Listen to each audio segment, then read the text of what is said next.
Hello, shalom, shalom. Once again, Bruchim Habayim to our Kollel, Ahavat of San Diego. We're very pleased to have you aboard. We are in the Hillchot Shabbat series. We've went through the first 10 milachot, and we're at the 11th milacha, which is this whole series of itself. Melachet Bishul, the laws around cooking on Shabbat. The shiurim are being sponsored, Bezrat Hashem. The classes are sponsored either for a refuah shlema b'meira or other yeshuot that we all need for all that participate. As we know, as well as we always say, the Shabbat Kodesh is Makor HaBracha, the source of blessing to all of Klal Yisrael, Bezrat Hashem. Today we're continuing in Melechet Ofeh Bishul, also known as Bishul b'Shabbat. That's the laws of cooking on Shabbat. First, I want to do a quick speed review on the last shiur that we did, just going through the bullet points of the takeaways that we learned. Also much because the points that we learned in the last shiur will be put into practice, into practical application on today's shiur. Today's class, before we're going to do the review, but then today's class will be mostly focusing on how to make tea on Shabbat, and through the laws of making tea on Shabbat, we will come to understand a lot of the complexities in the laws that are involved. So first a quick review on בוא נעשה קודם נעשה חזרה על השיעור הקודם, מהר, ואז נמשיך הלאה לשיעור של היום.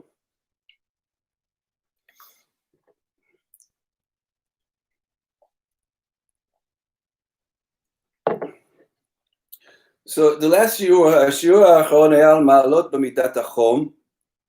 The class was about the different levels of temperature involved in laws of cooking on Shabbat, what they're called, how the Chachamim referred to these different levels, and their laws and applications. The first one, which was the most severe, הרishon שזה הכי חמור, that is a kli rishon al ha'esh, that's a pot of fire, a pot that is on the fire. The kli rishon, the pot on the fire. The second vessel, the kli sheni. The kli sheni is the a second container that you poured from the kli rishon into the second container, that is the kli sheni. And the third vessel we spoke about, a kli shlishi, that would be if you took from the second container, from the kli sheni, and you poured into a third container, that is the kli shlishi. So you have the pot, and then the container, which is the kli sheni, that you poured from the pot into the container, that's the kli sheni. And the kli shlishi is where you poured from that container into a second container, which is the third vessel, the kli shlishi. So let's see. So we said kli rishon. Anything. What are the laws of kli rishon? Halakhot shel kli rishon. Anything that we're not allowed to put on a fire on Shabbat, we're also not allowed to put into a pot that's on the fire on Shabbat, into a kli rishon. Kol ma she'asur lasim al ha'esh b'Shabbat, asur gam lasim oto letoch kedera she'al ha'esh b'Shabbat. This is a kli rishon. It doesn't matter if it's still on the fire or if you removed it with intention to return it to the fire, it's still asur, it's still prohibited. The kli rishon status remains, it stays a kli rishon, even if it's removed from the fire, as long as you had intention to put it back on the fire, its status of kli rishon still stays. And it's like it has the din of eish, has the halakha of the fire itself. That's the kli rishon.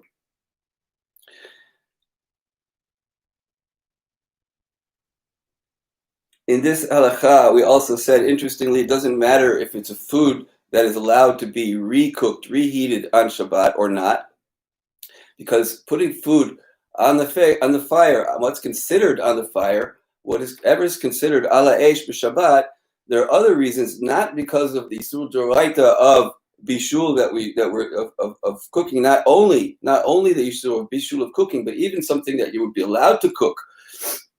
You're also not allowed because of the Dinei Chazara, because of the halachot of returning food to a fire on Shabbat, and the Chachamim instituted their gzerot on Chazara, on returning food to a fire, mostly because it looks like normal cooking on Shabbat, and therefore it doesn't matter, any type of food cannot be put into a kli rishon, because that's considered putting food on a fire, which is not allowed.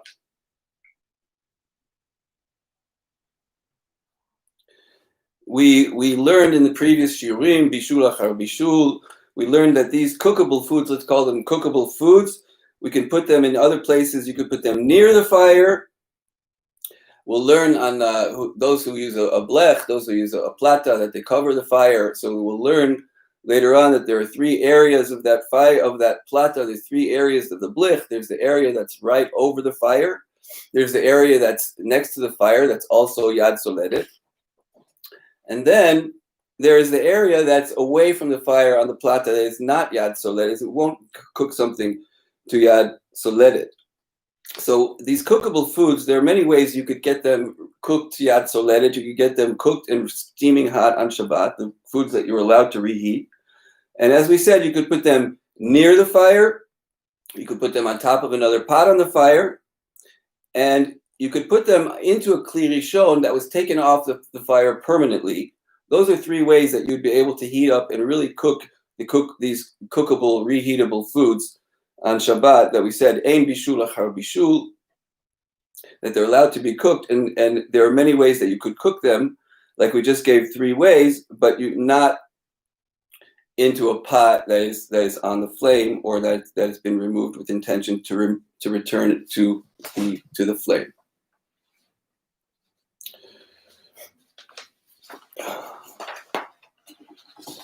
Let me just close the blind here. It's in my eyes.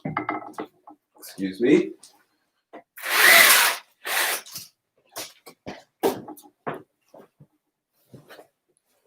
Thank you. Moving along. Kli rishon shehusar min ha'esh. The next level that we learned was a kli rishon that was removed from the fire. So a kli rishon that was removed from the fire maintains its heat and can cook an uncooked food.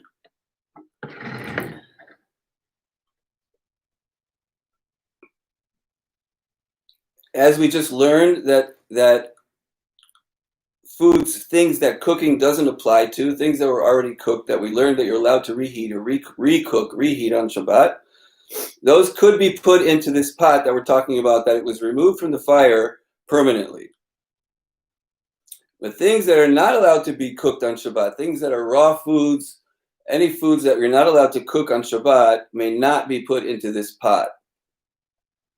So this pot is a kli rishon, and even if it was taken off of the eish, even permanently, you may not put a raw food in there. You can only put the foods that you're allowed to reheat in there.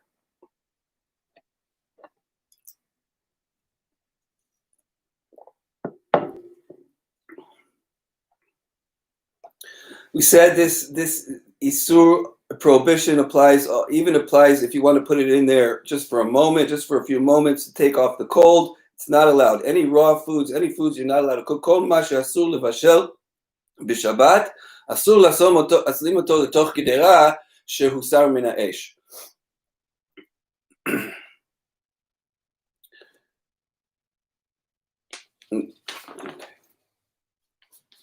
We learned and we repeat that all these halachot of the pot, of the kli rishon, kli sheni, kli shlishi, they're all talking about where it's hot. The pot is hot to the touch. It's you can tell that it's still hot, and it could, in that case, it could cook something. It could cook something to yad soledet. But if the pot is cooled off, these containers that we're talking about throughout the class have somewhat cooled off, and they're warm. They're not hot. So then we're not talking. Then there's no bishul. You could put anything into that. Talking about when it's hot. We learned the halachot of that it's permissible to pour a large amount of cold water into a small amount of hot water. That's because when you pour the water, and we said that you have to do it also in one shot. You would have to pour it quickly. So if you could pour a large amount of cold water into boiling hot water, because we're not talking about water on the ash. We're talking about, let's say it's not on the fire. We don't want to put anything in a pot that's on the fire, so on and so forth. But if you have a pot of water that was boiled and it's steaming hot, and you took it off the fire permanently, and so now you would be able to take a large amount of cold water and pour it into that pot. What's the result going to be? Warm water. So this is water that could be used if it's in cold places. We have cold winters, Yerushalayim, East Coast, anywhere these cold weather. We don't want to be washing in cold water, washing the dishes, or let's just talk about netilat yadayim, negavas. You wake up, you have wash parts of your body, wash your hands, wash your face. So this would be one way that you could make warm water on Shabbat, on Shabbat, and that could be used for those purposes. Because we said the key is שהעניין שהתוצאה תהיה רק warm, וזה לא יהיה חם, וזה לא יהיה יד סולדת, ולכן הדבר הזה מותר. We explained this is the reason, was the exact reason that we don't use the hot water faucet on Shabbat, because the new water that enters the boiler, will get cooked as little by little, as soon as it gets in. Each little strain of water that runs into the hot boiler will get cooked in there. Whether the boiler is on or off, it doesn't matter. Even if the boiler is off, you have hot water in there that's yad soledet. So as soon as you would open up the hot water faucet on Shabbat, you would be cooking the new water that enters the boiler, and that's why we only use the cold water faucet on Shabbat.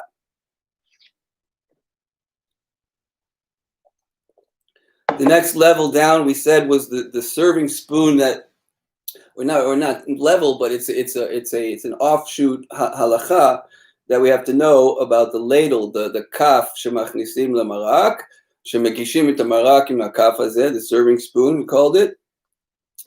And we said, what is this? Is it the kaf? Is it a kli rishon? Or is it a kli sheni? So we said, on one hand, it was left in the pot. The serving spoon was put in the pot and left in there for a long period of time. Forever it's hot. It's like as hot as the pot. So now the spoon is just like the pot. It's a kli rishon. So if I would take from that hot spoon, I would not be allowed to pour, we said, from that hot spoon, anything that I can't pour from a kli rishon onto. We also said that it has a leniency, the spoon, that we will consider it a kli sheni in the case where we pour from the spoon into another container, which would be the soup bowl. So if you have this hot serving spoon that was put into the kli rishon, now it has hot, but now you poured from that spoon into a bowl. So we learned that we would consider the bowl to be a kli shlishi, and we wouldn't give it the chumrah of a kli sheni. We would consider it to be a kli shlishi. And we'll learn as we go the differences between kli sheni and kli shlishi. We learned them the last shiur, but we'll go over them and we'll be expounding and nachzor alehem v'niftach od et halachot ma'asiyot b'kelim elu. Kli sheni v'kli shlishi. The next level from kli rishon, from a pot that was on the fire, putting something into a pot, is irui kli rishon. Irui kli rishon, that's pouring from the pot, from the kli rishon. That pouring, so the pouring, when you pour onto something, is that okay or not? So we said it's not okay that the pouring also has the din of the kli rishon and the same isur. And so anything that you can't put into a kli rishon, you also are not allowed to pour from a kli rishon onto. Kol ma she'asur lachnis letoch kli rishon acham אסור גם להרות מהכלי ראשון החם על אוכל שאסור לבשל אותו בשבת. This is because the irui, the pouring, also cooks somewhat, and we're not even allowed to cook even a little bit on Shabbat.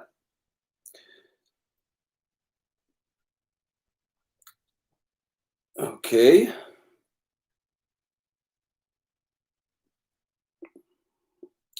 We gave the tip at this point that when you're pouring into container, shemozgim letoch kara, foods and liquids. So you have foods, raw foods that cannot be cooked, and you have liquids that you want to heat them up, and whatever it is. So he said over here, always put the liquid first. Put the liquid in first, then the liquid will become a kli sheni, a kli shlishi, and then when you put it would be okay to put foods into that liquid according to the halakhot, according to the rules that we're learning.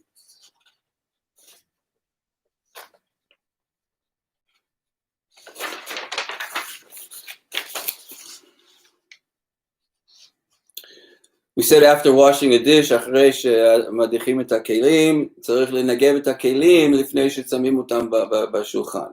We should dry off the dishes. Whoever is doing the dishes on Shabbat, they have an extra job to make sure that they dry off all of the water from the dishes, because if you put the dish on the table and it's still wet, so now when you bring the hot food, עכשיו שמגישים את האוכל החם, יש לך צלחות רטובות, so האוכל החם מבשל את הטיפות של המים על הצלחת. The hot food could cook the wetness, the water that's remained on the dish that wasn't dried off of the dish. And I said, like, when I'm at the table, I always make sure the dish is dry. If it is wet for some reason, I'll take my napkin and dry off the dish before putting the steaming hot food onto the dish.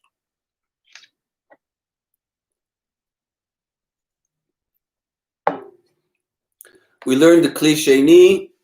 That's the next level down. That's the second vessel. That's a container that you poured from the kli rishon, from the pot that was on the fire. That's the kli rishon, or the urn that is connected to the eish, to the heat source.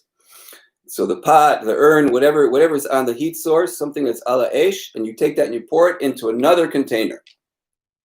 That second container, that other container is called kli sheni.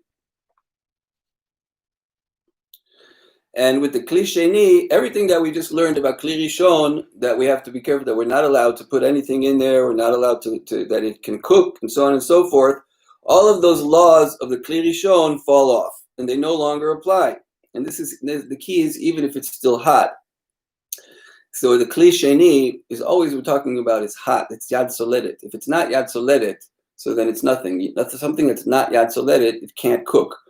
So it's but the laws, the leniencies that apply to a kli sheni and to a kli shlishi, they apply even when it's yad soledet, even when it's piping hot, but it's in a kli sheni. So we'll see. There's physics going on over here that the Chachamim took into consideration. There's the walls of the kli sheni, the container of the kli sheni. As soon as the liquid hits the kli sheni, the walls of the container start to cool it off. Furthermore, if you look at it logically, so the water is now, the temperature is dropping. It's not going higher and higher. It's dropping. So regular foods that need to be cooked. So if you have a piece of meat or something, you put a piece of meat in there. There's something that's is not kalei bishul, something is not considered easily cooked. So that kli sheni, it won't cook it. It can't, even though it's yad soledet bo. And that is the key here to understanding these halachot, is the physics that are involved when the liquid hits the kli sheni, and the power that it has or no longer has to cook a normal food.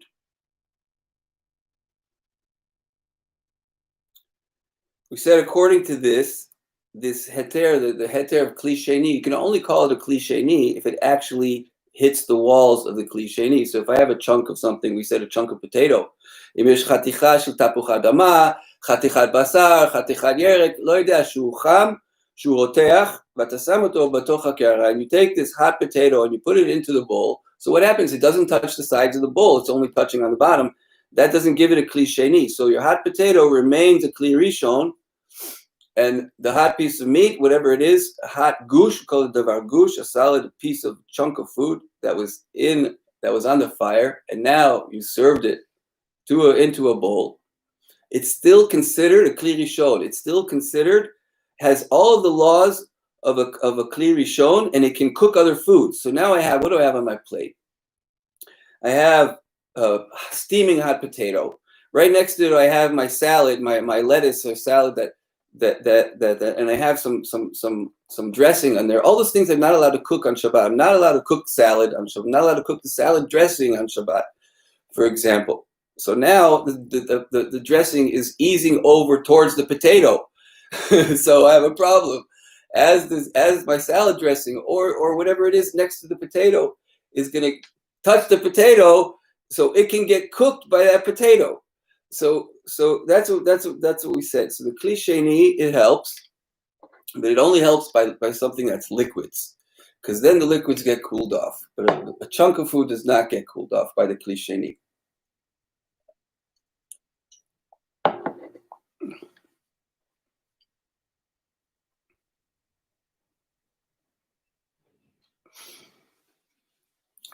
What if there was we entertained if there are chunks of potato, chunks of meat mixed in with gravy? So that's our chulent. So the chulent if it's a liquidy chulent. So if you have gravy with the potatoes, with the chunks of meat, so then it's okay. Then it gets a kli sheni, because as the liquid will hit the walls of the vessel, and it's not on the fire anymore. The temperature is going down. And the pieces of meat, the pieces of potato inside the gravy will also get cooled off through the gravy that's now cooling off through the walls of the kli. So the din, what is the din of a kli sheni? Now we have this kli sheni, we have this container, and that we poured from the kli rishon into it. What can I put in there? What is the law? Ma din shel kli sheni. So we said it's permissible to put into a kli sheni anything that's not from the categories of kalei habishul. Anything that is not kalei habishul, you're allowed to put in there. We're gonna go further into this on today's class. And we learned about the kalei habishul also several classes ago. These are foods that are easily cooked. So there's a list, and there's a list of vadai kalei habishul, a list of things that are certainly kalei habishul. And there's a list of things that might be kalei habishul, safek. We'll call them safek kalei habishul. They're doubtful whether they may be kalei habishul or not. So we said, into a kli sheni, you're allowed to put any foods into a kli sheni. Not into kli rishon, but into a kli sheni, you could put any foods except for kalei habishul, except for the things that are easily cooked.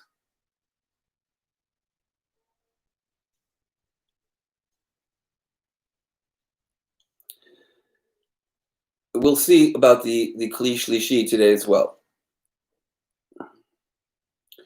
So following this, we said, let's look at bread. So bread, it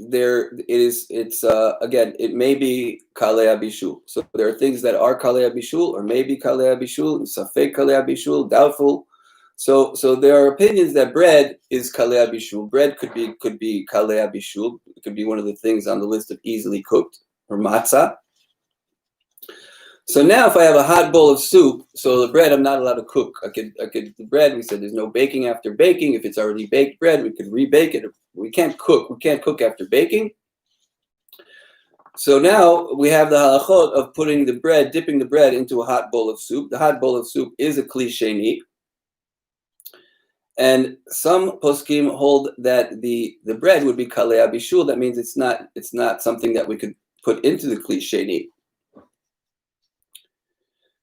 So bread is not kalei bishul to all the poskim. So he said it was okay to dip the bread in the soup if the soup was poured from a serving spoon. Here we go back to the serving spoon. We just said before that the spoon shakaf shemegishim akaf hagasha shemegishim im akaf im megishu et zeim kaf. That's the regular way that we serve soup. I haven't seen people serve soup pouring from a pot directly into the bowl. So a regular soup that's on the table was poured from a serving spoon, and we said that would give it a din of a kli shlishi.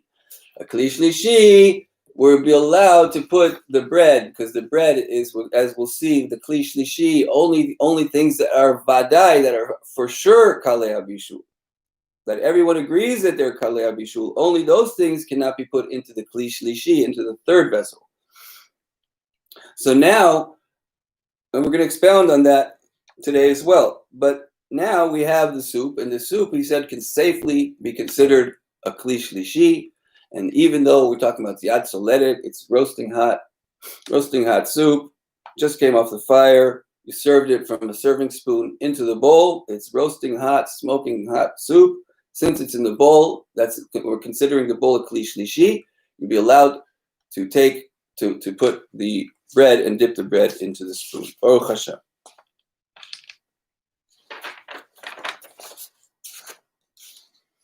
Similarly, we said we refrain from putting raw salt, special salt that is not marginized, however, has never been boiled up in the process of making the salt. That we not put that kind of salt into a hot bowl of soup that is yad soledet. That would be kalei bishul.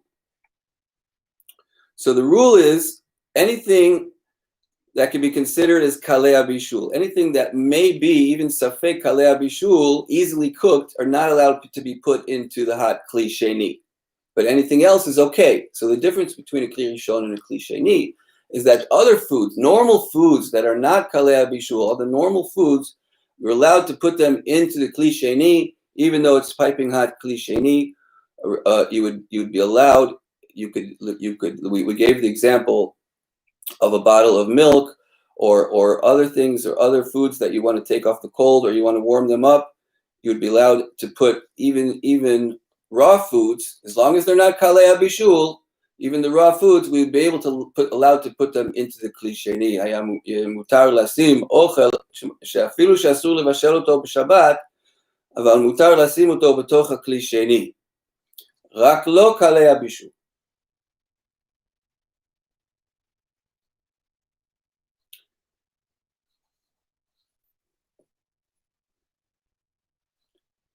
The next level was irui mikli sheni and kli shlishi, the pouring from kli sheni and the kli shlishi, the third vessel that we're waiting to get to as well. So the pouring from a kli sheni, you have a din of a kli shlishi. So it's different.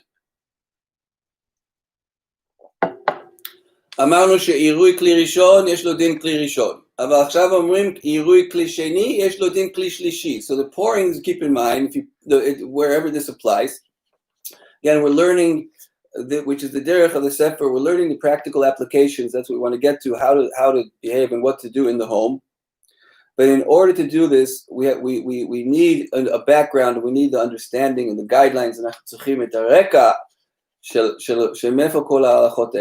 and then we have understanding, and then we can make our decisions on Shabbat. We have a clear understanding of these halachot. So we said the pouring from a kli rishon keeps the din of a kli rishon. You can't pour onto something that you can't put into the kli rishon. But the pouring from a kli sheni, from the container, that pouring from the container already has a din of a kli shlishi. So something, what does that mean? That means something that would be allowed to put into a cup, into a kli shlishi container. I would also be able to pour from a kli sheni onto that food. That's what that means. The irui.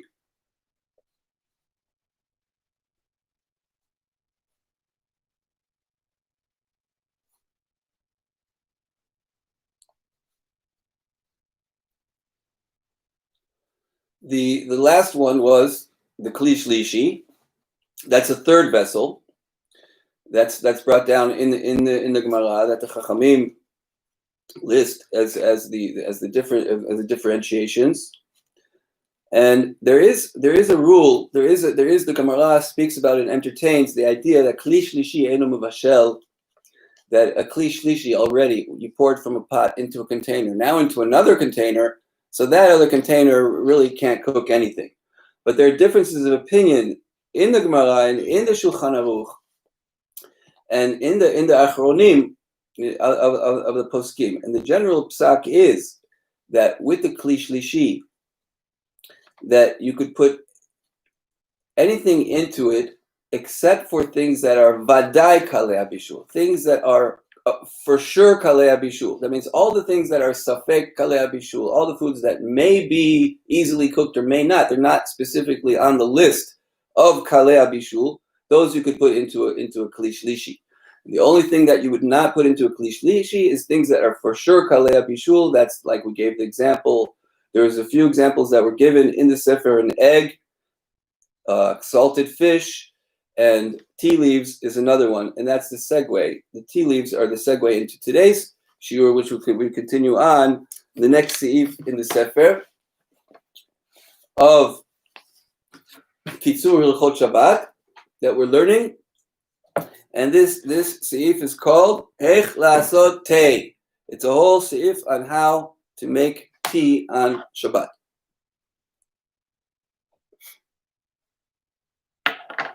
And it's a geshmak. It feels very good to apply. We'll apply all many of the halachot that we learned in the last shiur and on today's shiur, that we'll apply them now practically to the dinim, to the halachot of making tea on Shabbat.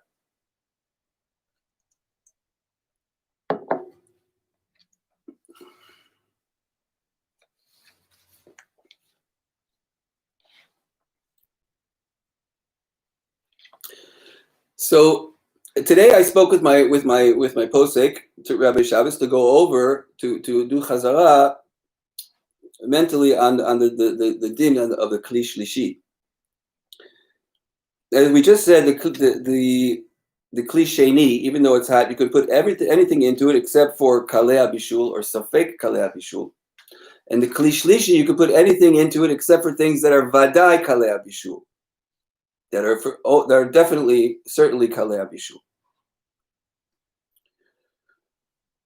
So safek kalei bishul, a doubtful kalei bishul, would be a mutar to put into a kli shlishi, into the third vessel. There's a very interesting machloket, a dispute amongst the achronim here with regard to the kli shlishi. We're talking about the liquid in the kli shlishi, in this third vessel. That's the second cup from the urn to a cup to another cup, or from a pot to a container to another container. It's the third vessel. Can this third vessel cook or can it not cook? So that's the question at hand.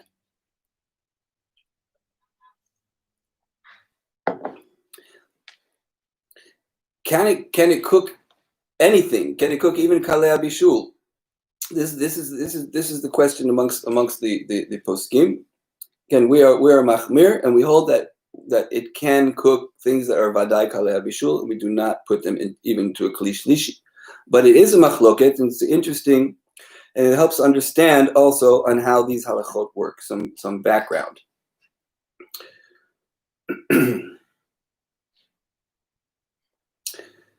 So regular foods, ma'achalim regilim shelo kalei bishul. Regular foods cannot be cooked in a kli shlishi, and we said because the temperature is going down in the container, and this cannot cook normal foods. We said that's the case even with the kli sheni. The kli shlishi is the same thing. Regular foods cannot be cooked in it, meaning regular foods will not become cooked in the kli shlishi.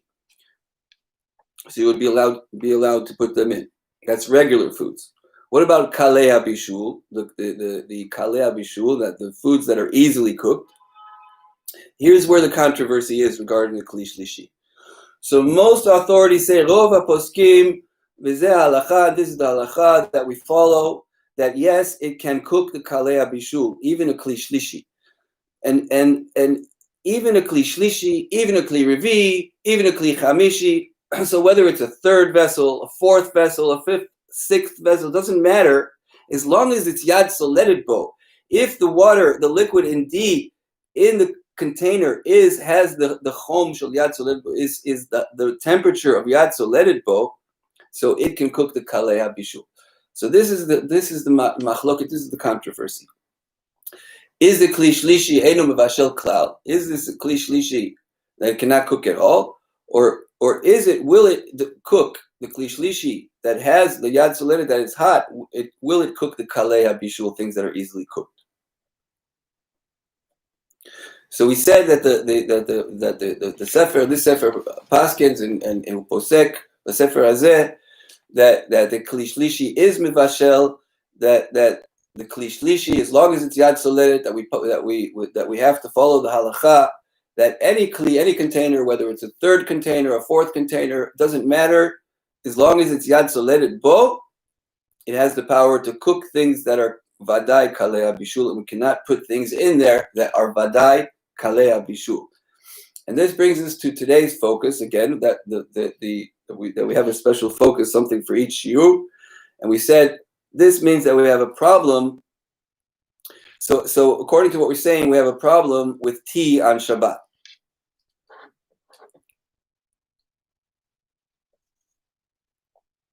Because tea leaves are kalei habishul. They're on the list. We're going to put them. We're going to keep the tea leaves on the list of things that are definitely kalei habishul. They're on the list of things that are easily cooked.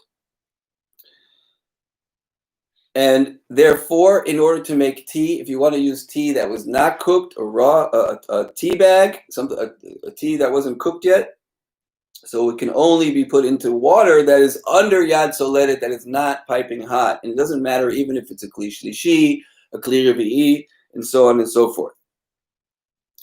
So you're going to say, but we've seen, everybody is probably seen, betach, minestam kulam ra'u pam mish lokeach sakit teh v'sam oto b'toch hakli shlishi. They say tea, you'll see people, they say tea requires a kli shlishi. And if you have a kli shlishi, you could put the tea bag in the kli shlishi. You've heard this opinion, and this is the lenient opinion, not the one that we're talking about, not the halacha that we're talking about that we should follow. This is a more lenient opinion, and this comes from the Igrot Moshe, the Tshuvot of Rabbi Moshe Feinstein. From what I've learned, Rabbi Moshe Feinstein is the lenient opinion. He's the Mekalier with regard to the kli shlishi. Again, we have this third container, yad soledet bo. It's piping hot, and still he holds from different sources, in the Gemara, that the kli shlishi eino mevashel klal, that the kli shlishi, once it's over there, it cannot cook anything, even if it's yad soledet, even though it's piping hot, and even if it's a kalei habishul, it's still which would be our tea bag. It can't cook it. You could put it into the kli shlishi, and it's not going to get cooked. And he follows the makor of the Gemara, that the kli shlishi does not have the power to cook. So according to Rav Moshe, the tea leaves, then it would not be a problem. A tea bag would not be a problem if you have a kli shlishi.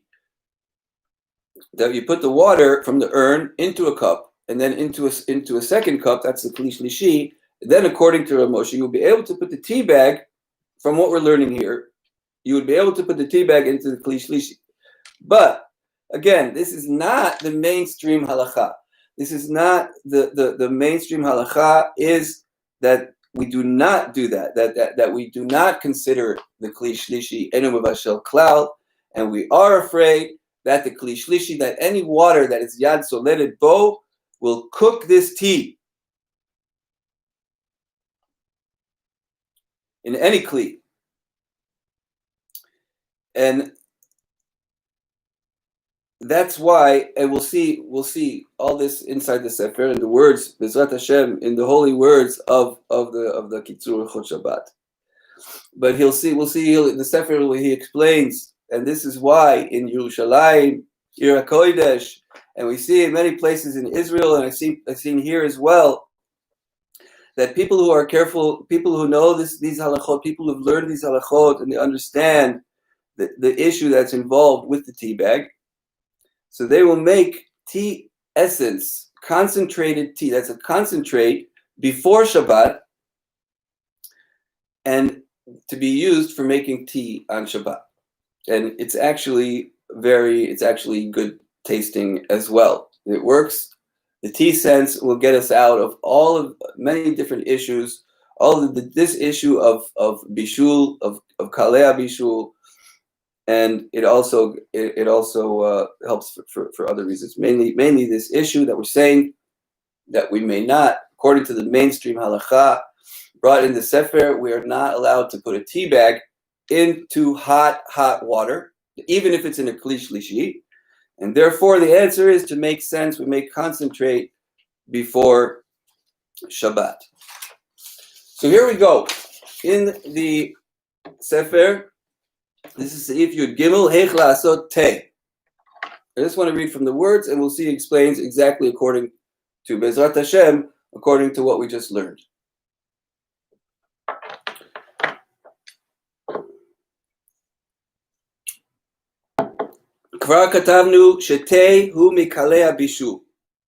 We've already explained that tea is one of the things that is considered kalea bishul, easily cooked.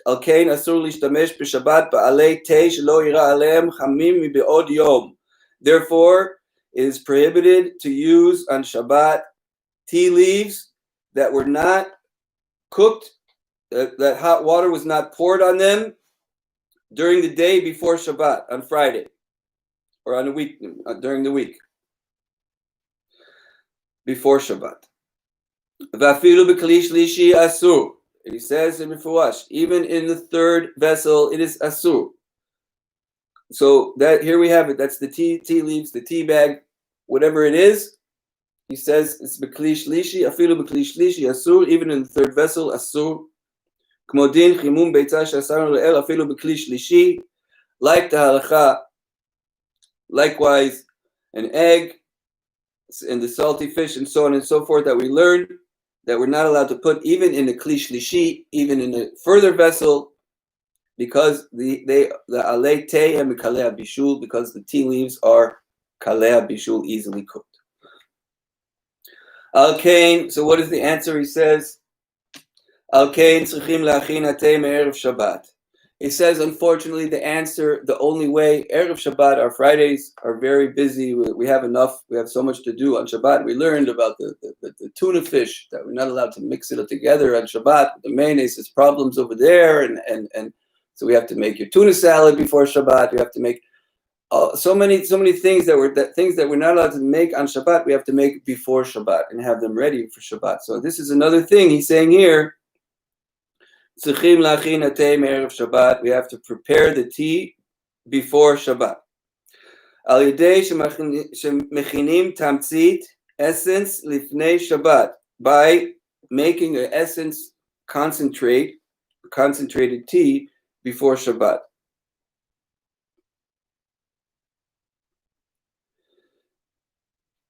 So now we have this essence, we have this concentrate.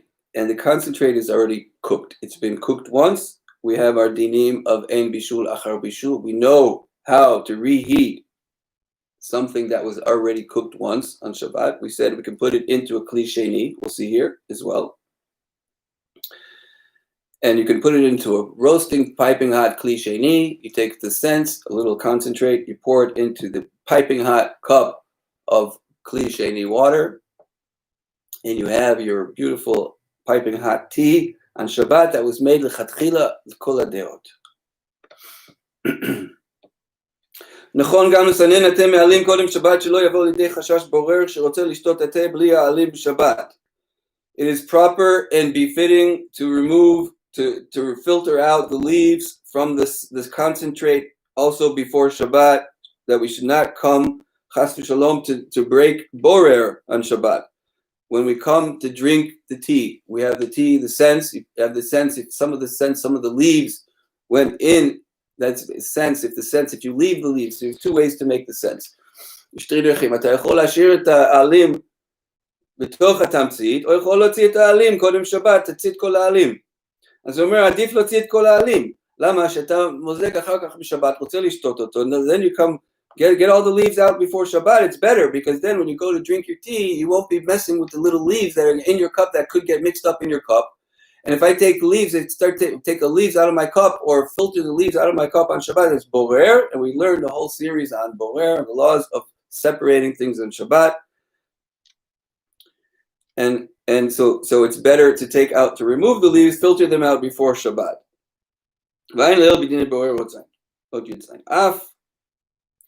לפי מה שכתבנו ליל באותו הקדם בדיני כלי שני, שמותר ליתן לכלי שני דבר לך שנתבשל אפילו כבר נסתנן, ועל כן גם כמה יהיה מותר ליתן התמצית אפילו נסתנן לכלי שני.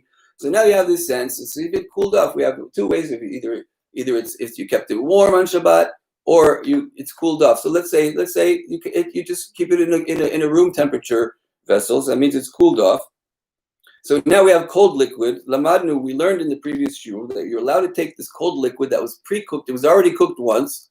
You're allowed to put it into a kli sheni.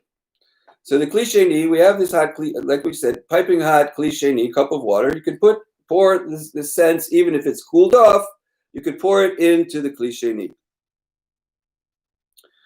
He says, מכל מקום, יכולים לצאת קל גם דעת המחמירים, שהבאנו שם על ידי שמעמידים התמצית קודם שבת במקום חם שישאר בו מעט מחמימותו, שאז לכולי עלמא יכולים ליתן התמצית בכלי שני, and we have, if you want to be completely safe zone for all the poskim kuli alma, that means nobody will be doing anything wrong, chas v'shalom, at all, to any of the poskim. It's called Kuli Alma. That means everyone will agree with what you're doing. So then keep the sense warm over Shabbat. This tamtzit, the tamtzit azeh she'ta oseh, sim oto b'makom she'yishayer k'tzat cham. He says here k'tzat cham. It doesn't have to be hot. We're not talking about keeping a hot sense. It'll evaporate and all that. We're just saying you have this sense, this tamtzit. So keep it warm. Put it in a place where it'll stay warm over Shabbat, and then all of the old agree that you could pour it into the piping hot kli sheni, the kuli alma. Continuing, finishing off the seif. ואם יש צורך לעשות עוד תה מעלים שעשה מהם תמצית בערב שבת, יעשה לכתחילה באופן שנותנים בכלי שני, אבל לא יראה עליהם מכלי ראשון. So what if I want to make more tea on Shabbat from these leaves? The leaves were already cooked before Shabbat in Bishul, so I'm allowed to recook the leaves. I can make more tea on Shabbat. But he says, but now, how do you do that? It's best to take, if you want to make more tea from these leaves, put them into kli sheni. Sim it bekli sheni, v'lo lishpoch al zeh mikli rishon, straight from the urn, straight from the hot pot of water.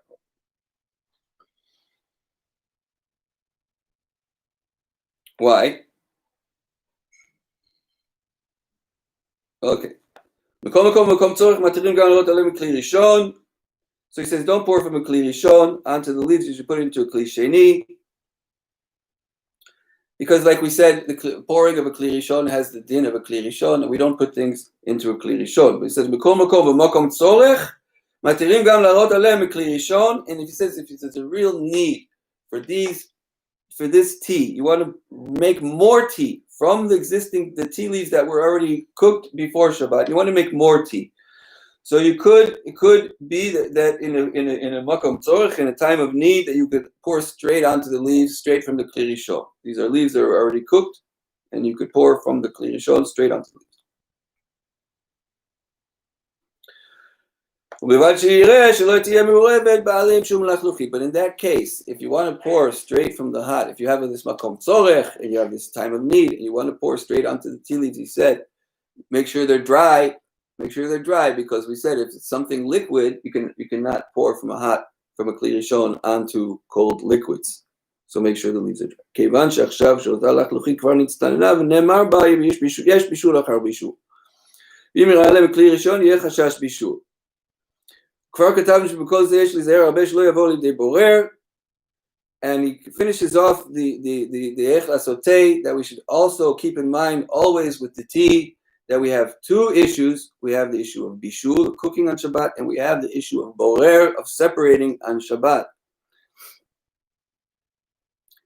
and especially if the tea leaves are in the tea bag, he says, you say the tea bag, you think you're safe. A tea bag is very not safe because we learned that filtering is borer. Filtering something from something else is borer. That's a real borer deoraita on Shabbat. So the tea bag has it with it a borer deoraita b'Shabbat. So we said that with the tea, that if you're using a tea, if someone is using a tea bag on Shabbat, somehow let's say in our, according to our halakhot, one way we could use a tea bag is if the water is cooled off a little bit, it's not so it's not yad so leaded bo anymore, and I just put the tea bag in there, it'll turn red and it'll make me some warm tea. But when I pour when I'm drinking the tea, I could have boler, I could have the isur prohibition of boler d'oraita as soon as the liquid gets down towards the tea bag. So you're filtering the tea that's in the tea bag to come out of the tea bag, and you're forcing that when it gets to the bottom. So we said you may only drink the tea towards the bottom, not to where the place that the tea bag is. The tea bag has to stay. צריך תמיד להישאר שקוע בתוך הנוזלים, בתוך המים. ברגע שאין מים מספיק שמכסה את השקית, when the water is not enough that's covering the tea bag, so as soon as you start drinking or you start pouring, so you'll be filtering chas v'shalom on Shabbat. Let's just review what we just learned, and then we'll be finished for today, B'ezrat Hashem.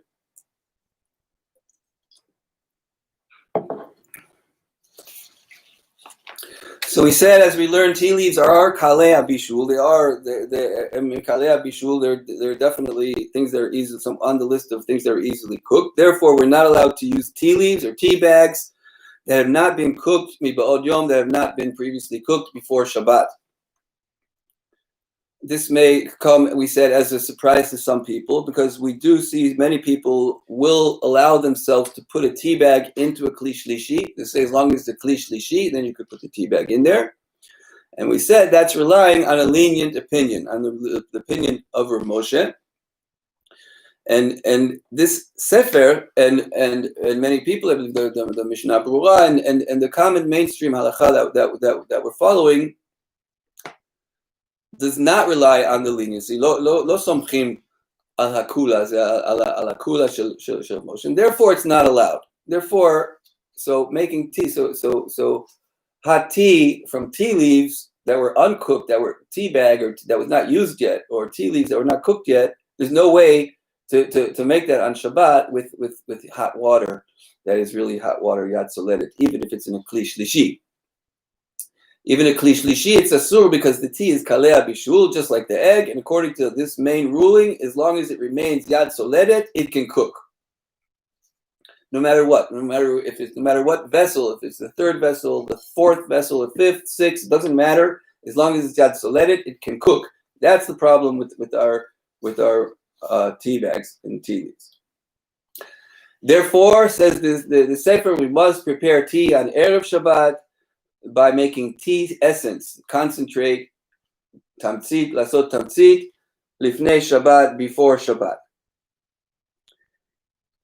He said that it's proper lisanen et alim, it's proper to filter out the leaves before Shabbat as well, and this will protect us from any possibility of borer, of separating out the leaves from the tea on Shabbat, as we learned in the shiur on borer.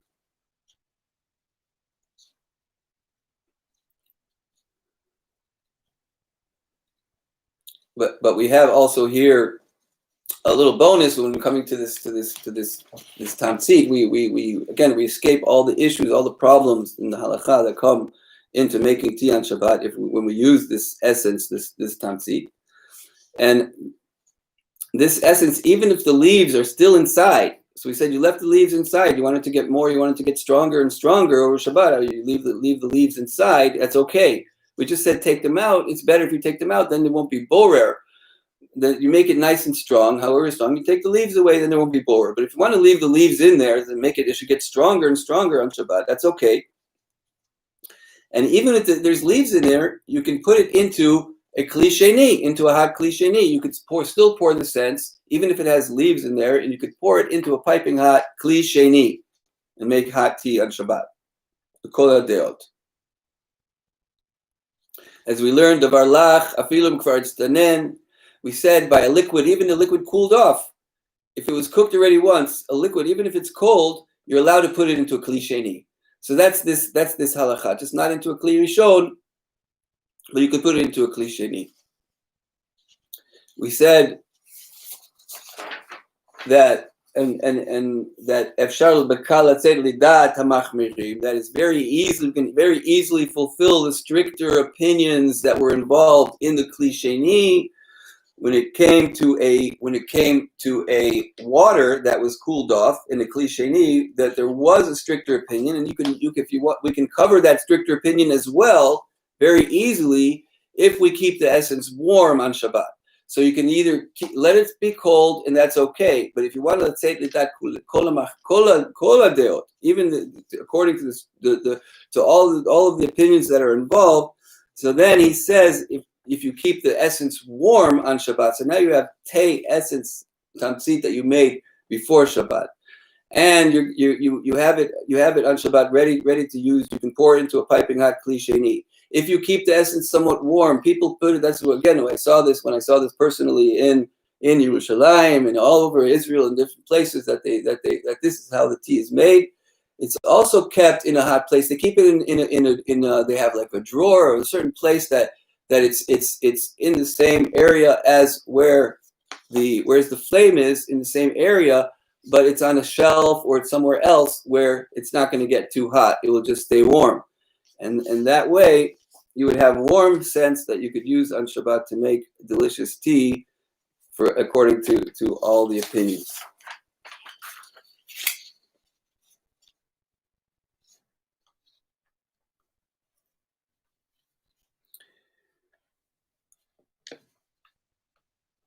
We finished off saying that we have to keep in mind the caution needed for several possibilities of borer, either with unintentionally separating out the leaves from the tea essence, or by pouring from if you have that's separating if you have the leaves. If the leaves are loose leaves in the tea essence, you could have borer chas v'shalom with those leaves. Be very careful. And we also said you could have borer with a bag, with a tea bag, because the sakit shilatei hu misanenet, the bag of the tea is a filter. And by pouring from a cup that has a tea being a filter, so when we drink, we would be filtering the tea, or if we pour out the tea, everything except the tea bag, we would just have filtered on Shabbat, and we would just have broke Shabbat with borer, chas v'shalom. So that's the care that has to be taken with any time you use a tea bag. And so we said, therefore, we may not drink or pour close to or beyond where the tea bag is at the bottom of the cup. And that's it for today. Baruch Hashem, we should be experts on all of these halachot, and we should continue to review them. The next shiur, thanks very much for joining. The next shiur, Be'ezrat Hashem, will be continuing through the Hillchot Bishul with some of the topics will be Hagasa, mixing up hot food on Shabbat, Hadachat Kelim, washing dishes on Shabbat, how to get hot warm water, or so on and so forth, or how to not cook the food on the dishes when we're washing dishes on Shabbat. Bishul al de'akum, cooking through a non-Jew on Shabbat in cases of need. Avaru bishel, if a Jew cooked on Shabbat by mistake, what to do with the food. Tanurim shelanu, what's a few dinim of around our ovens, modern day ovens. Cooking on Yom Tov, kiba esh b'Shabbat, if the flame went out on Shabbat, and finally also rechitza b'Shabbat, the laws around showering on Shabbat. Hope to see you all next time. Don't forget to subscribe. ולכולם, שיהיה לכולם שבת שלום.